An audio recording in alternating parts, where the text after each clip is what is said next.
Hi there, this is Ranjit, and in this video, we'll be doing the full review for the Xiaomi's Mi A3, and this is actually Android One smartphone. And guys, if you want to know a general overview of this one, you can check out my unboxing. In this video, we'll directly jump between the pros and cons. What do I like about this phone, and what are the things that are annoying me on this one? And if you look at the specs, this is having a relatively smaller screen, a 6.01 screen, but it's an AMOLED screen. It has in-display fingerprint scanner, and other specs, as you can see, particularly the camera layout is good. It's having that triple camera layout, and other specs are on the screen for your reference. So let's quickly jump between the pros and cons. Here is a list, so I'll go over all the pros and the cons in this video. And the first thing that I liked is that these days many of the phones are coming with really big size screens. This one, relatively, if you look at it, is having a pretty compact size screen. It's a 6.01 screen, and that's the reason, as you can see, it fits easily within your head. Also, in terms of styling, some of you might like it or not, but again, this has this styling, and if light falls on it, you get that reflection. It actually looks pretty cool. So in terms of looks, I would say it is looking actually pretty good. It looks actually pretty premium in my frank opinion. Also, because of its size, it easily fits in your hand, pretty compact like this. And also, the build quality is actually good. Back is also Gorilla Glass. The front is also Gorilla Glass. Now moving to fingerprint, it has this in-display fingerprint scanner because it's having an AMOLED screen, as you can see.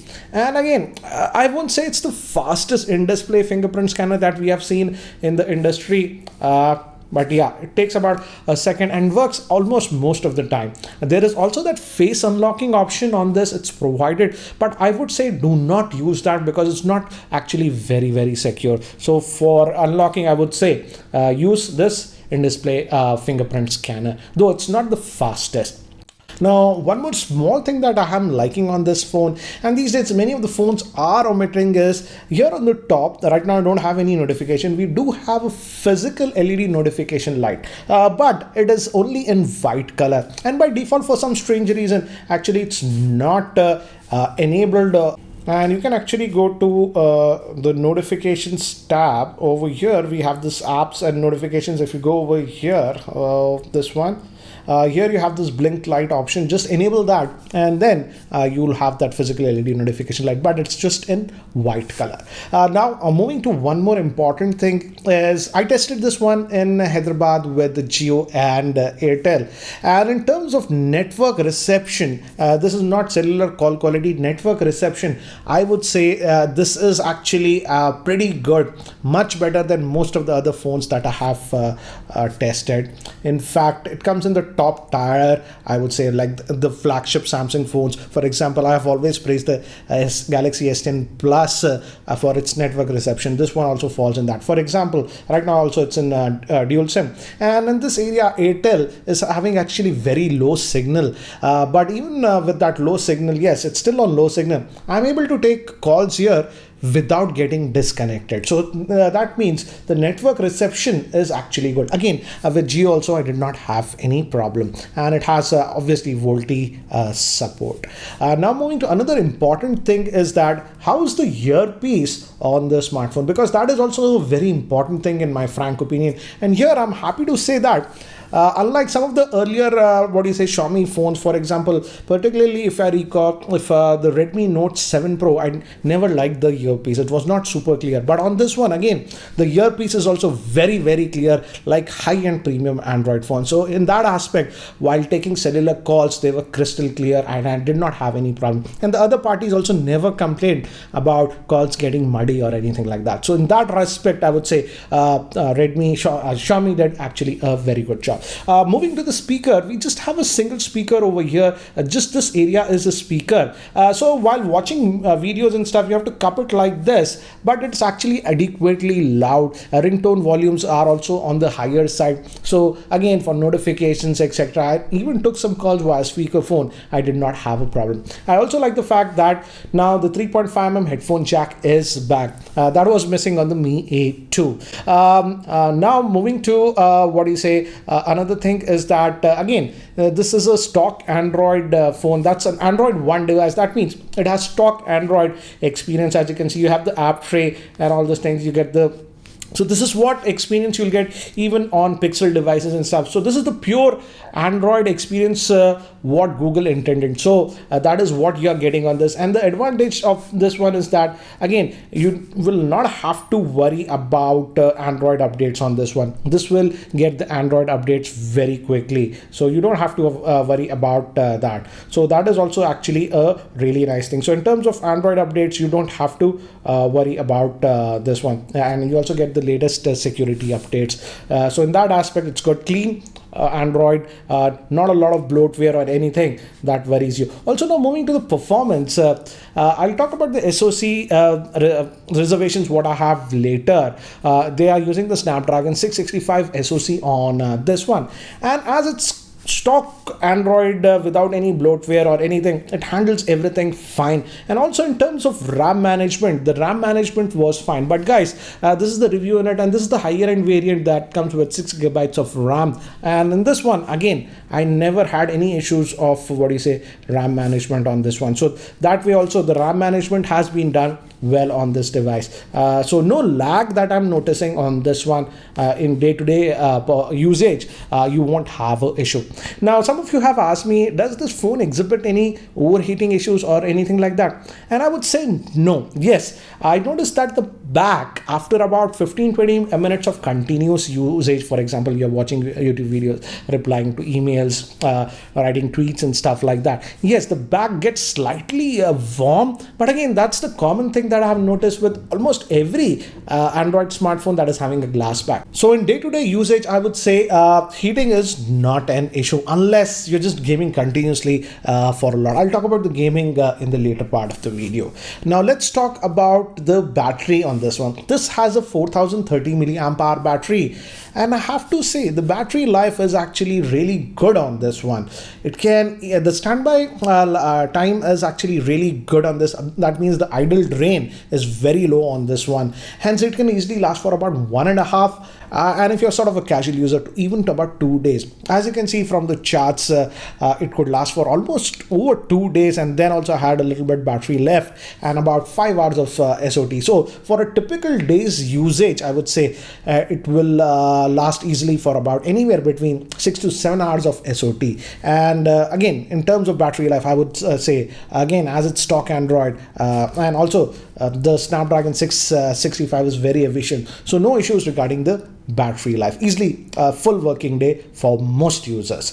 Now moving to gaming. Yes, you can do gaming with this one, and I didn't play a lot of games. I just tried PUBG and it ran fine, but as you can see from the screenshot, the PUBG was default being set to the low graphics setting. So that is something you have to note, and I played PUBG on this low graphics setting and it played fine. But again, if you're sort of a heavy gamer and you want those higher graphics settings with PUBG and stuff, this smartphone might not be the one for you.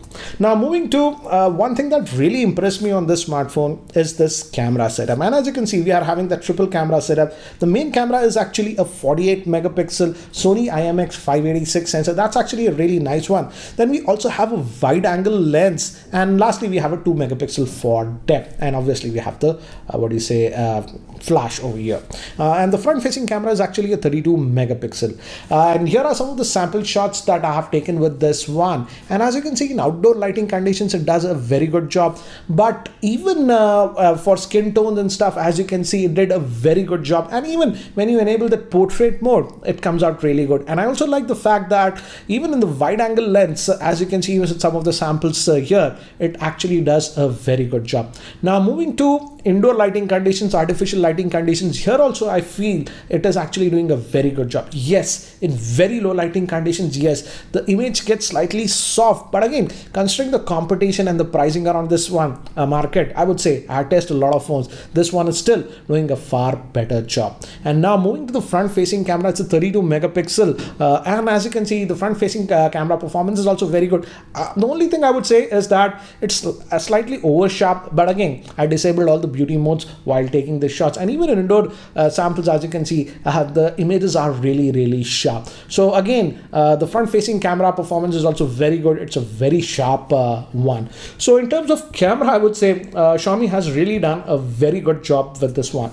So guys, these were the pros of this device. Now let's move to the cons. And the biggest con personally for me for this device is the AMOLED screen panel that they have used. Don't get me wrong, I'm not complaining about the 720p, I'm okay with that. But my big problem is that this panel tries to oversaturate everything. That means every color actually looks much darker than what it is. Hence, when I was initially taking the photographs and just looking at the screen, I thought the photographs were not that good. But when I moved the photographs to my color calibrated monitor, then the pictures were much better. So this screen has a tendency to oversaturate everything, and sadly in the image settings we simply do not have any options as of now to tweak that setting.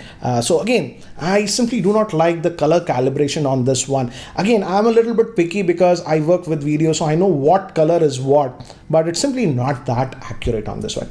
And yes, I would say they went with this AMOLED screen on this one, but frankly speaking, I would have rather have a good quality IPS 1080p screen than a AMOLED screen which is actually not super correct in terms of color. But again, it might vary. So again, if you're planning to get this device, I would suggest go to a local Mi store and look at the screen and watch some of the pictures and videos. Are you okay with the colors or not?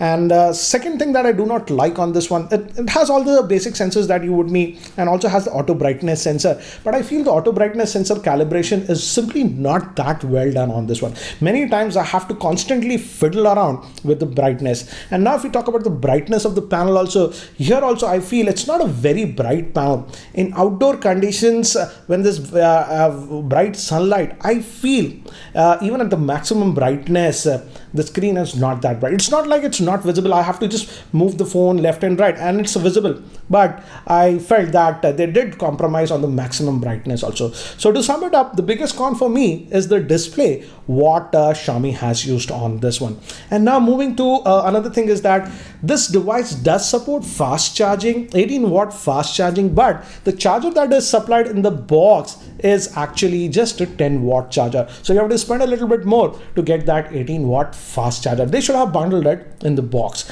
And lastly is regarding the processor. Don't get me wrong, the Snapdragon 665 will handle everyday tasks fine, as we have seen no lag in the UI or anything. But it puzzles me that why didn't Xiaomi go with something like a Snapdragon 710 or a 712? That would have been great for people who like to do heavy gaming, because in games like PUBG, etc., it is set to low graphics settings. So if you're sort of a heavy gamer, then I would not recommend you this phone.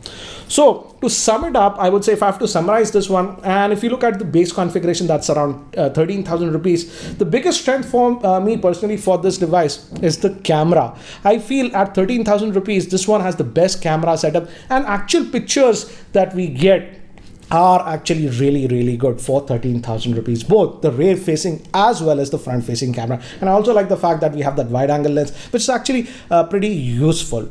And the second thing that I really like is the stock Android experience. It's a Android One device, so you have that stock Android on this, no junk or anything. So again, you don't have to worry about Android updates or anything, they will come. So if you're a purist, you'll really love it. But again, do remember that in stock Android, you don't get the features, some of the features like call recording, etc. But again, if you want stock Android, I would say you'll really like it. But for me personally, the biggest cons for this device were the screen quality. The panel that they have used is simply not color accurate, that color correct. It tries to oversaturate the color. You will eventually get used to it, but I test a lot of phones, so I immediately have noticed that, and that is the thing that bugs me.